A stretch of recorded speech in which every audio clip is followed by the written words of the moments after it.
rápido y le agradecemos a Juan Jesús Garza Onofre, investigador del Instituto de Investigaciones Jurídicas de la UNAM, que nos tome esta comunicación, además en la estela de la publicación de una pieza, me parece muy completa, muy buena, sobre qué tan nueva es la nueva Suprema Corte, que nos va dando ya pues, indicios de cuál será su filosofía. Tal vez, Juan Jesús, ¿cómo estás? Muy buenas tardes.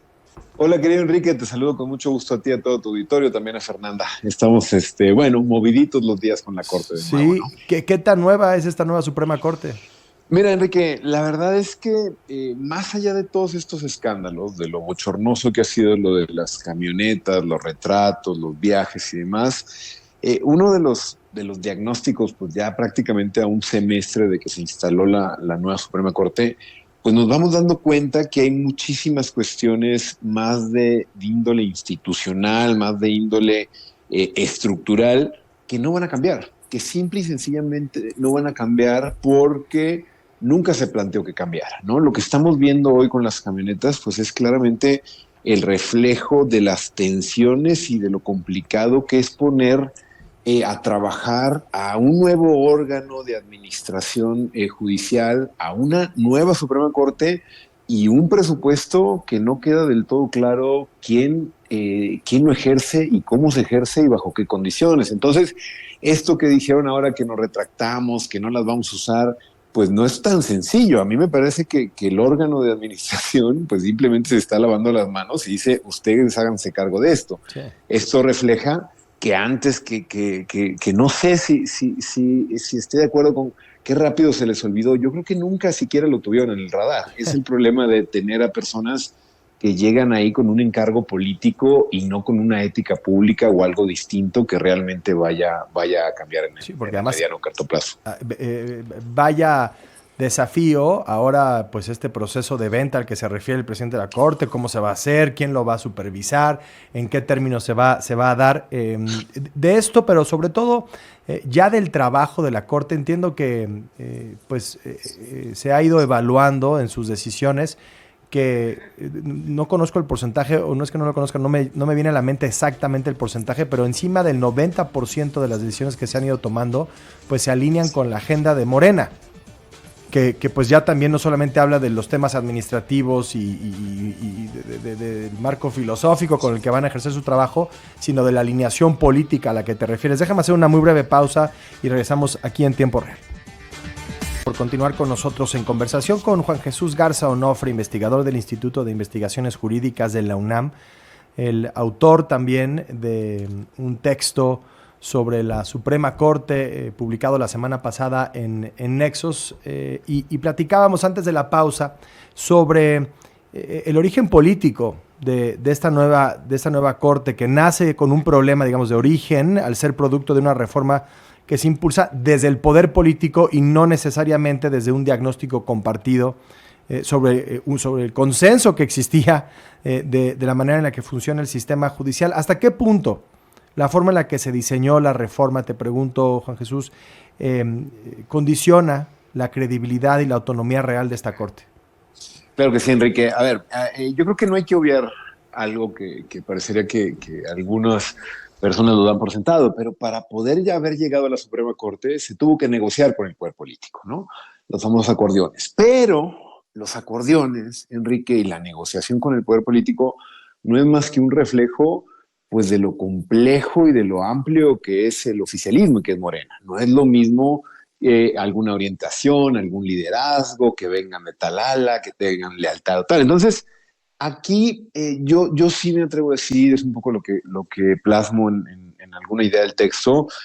O sea, la actual Suprema Corte, los casos importantes, aquellos casos políticamente controvertidos, hemos visto ya un par de casos en estos meses, van a determinarlo por unanimidad y van a encontrar la manera para que sea una sentencia donde quede poco margen para la disidencia. Pero eso no significa que ya en cuestiones políticas, las ausencias de hoy, Enrique, que no esté la autodenominada ministra del Pueblo, que no esté Yasmín Esquivel, es por algo, ¿vale? Entonces, claramente para muchos de los casos, pues la independencia y las decisiones con el poder político no va a ser realmente mucha diferencia lo que se sentencia en corte a lo que se espera Sí. del poder político. Pero en detalles finos, cuando ya vemos cosas de poder o cuando vemos casos no tan mediáticos, ahí nos damos cuenta que claramente Morena y el movimiento oficialista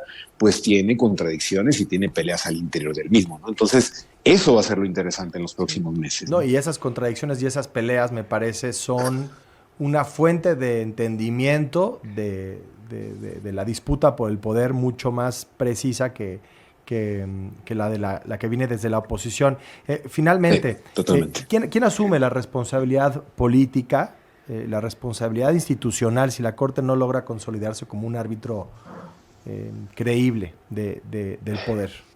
Es una pregunta muy interesante. A ver, yo sinceramente creo que en la reforma judicial tiene nombre y apellido, ¿no? Fue impulsada por el expresidente López Obrador, ¿no? Ya la implementación y el tema de la promulgación y todo esto, pues ya ahí las voces son distintas, pero aquí me parece que es una reforma judicial de corte enteramente obradorista. Es pronto quizá todavía, Enrique, ¿no? Y vamos viendo esto, estamos viendo 9 curvas de aprendizaje en tiempo real, ¿no? En la Suprema Corte. Entonces, esto que estamos viendo hoy, creo que hace falta todavía madurarlo, ya hay muchos indicios, pero lo advertimos a su debido tiempo, que todo cambie para que siga exactamente igual, ¿no? El gatopardismo puro y duro. Entonces, pues sí, ya algunas voces al interior de Morena, quizá no tan cercanas a López Obrador, pues ya claman por una contrarreforma, por afinar los métodos de elección, o incluso la propia ministra Yasmín Esquivel dijo que se debería prorrogar la elección de 2027 de juzgadores. Entonces, yo creo que tiene nombre y apellido el responsable, hay que ver cómo lo pueden manobrar para los próximos, para el mediano y corto plazo, ¿no? Bueno, pues ahí está. Me parece una escala, como dices, tal vez es demasiado pronto, pero desde ya hay que ir evaluando y supervisando el trabajo de una corte que parece estar en plena área de turbulencia, al menos en este momento. Y te lo agradecemos, Juan Jesús Garza Onofre, estos minutos en tiempo real. No, gracias por la invitación y aquí seguimos al pendiente. Que te dan buen inicio de semana. Muchas gracias. Bueno, pues ahí está, Fer Caso, el arranque de esta corte. Ahí está, me parece una gran frase, ¿no? Estamos viendo 9 curvas de aprendizaje al mismo tiempo, porque sí, las estamos viendo en las sesiones, ¿no? Como pues están incluso aprendiendo las cuestiones procedimentales del funcionamiento de esa institución. Y le preguntaba a Juan Jesús sobre la responsabilidad política e institucional histórica de esta reforma y lo que ha provocado.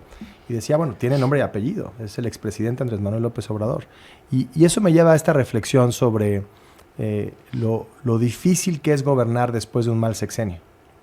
Y no solamente difícil, también peligroso.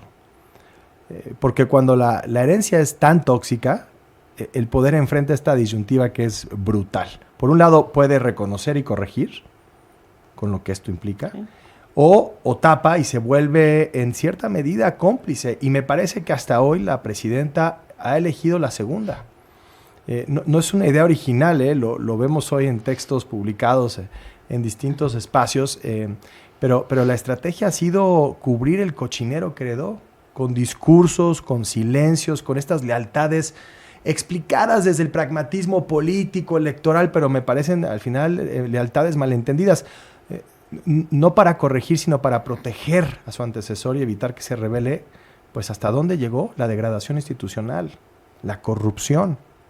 Y el ejemplo más grave, y por eso lo menciono en este contexto, es pues la reforma judicial, porque se presentaba como un acto de justicia histórica, sí, y termina siendo pues este desastre que debilita la credibilidad del Poder Judicial, lo politiza y lo deja pues expuesto a escándalos que hoy exhiben a esta corte atrapada en la sospecha permanente, que es pues muy complicado operar desde esa sospecha y aquí no hay filtro que funcione. O sea, el discurso oficial pues sí intenta atenuar, lo vemos todas las mañanas, la radiación, las resistencias, habla de complots, exageraciones, pero la realidad es quema. Cuando se desmantela el aparato judicial, la ley deja de ser un límite al poder y se convierte en una herramienta política, pues todo lo que vemos es consecuencia directa. No es casualidad, y me lo preguntabas fuera de micrófonos al inicio del programa, sobre el foro Ya en Davos. No es casualidad que mientras el gobierno mexicano intentaba, de manera, me parece muy poco efectiva, pero intentaba vender certidumbre para atraer inversión, pues la narrativa dominante sobre México era muy distinta. Es la erosión acelerada del Estado de Derecho por esta reforma judicial y el desafío creciente de la inseguridad, el debilitamiento deliberado de los contrapesos judiciales. Ese es el país que el mundo percibe.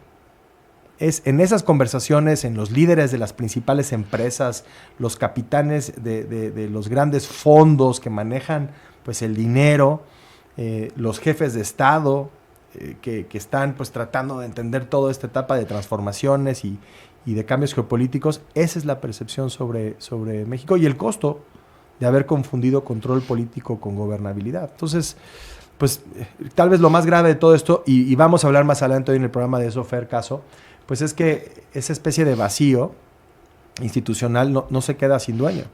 Ahí lo están aprovechando los sectores más corruptos y más autoritarios de Morena, en Campeche, en Veracruz, ¿no? Que han encontrado en la debilidad del Estado de Derecho una oportunidad para avanzar sus agendas que nada tienen que ver con el interés nacional, los intentos por silenciar la crítica, hostigar a la prensa, el uso del poder para imponer intereses corruptos y en muchos casos incluso también intereses criminales, bajo la bandera de un proyecto político que, hay que decirlo, parece haber perdido ya su brújula.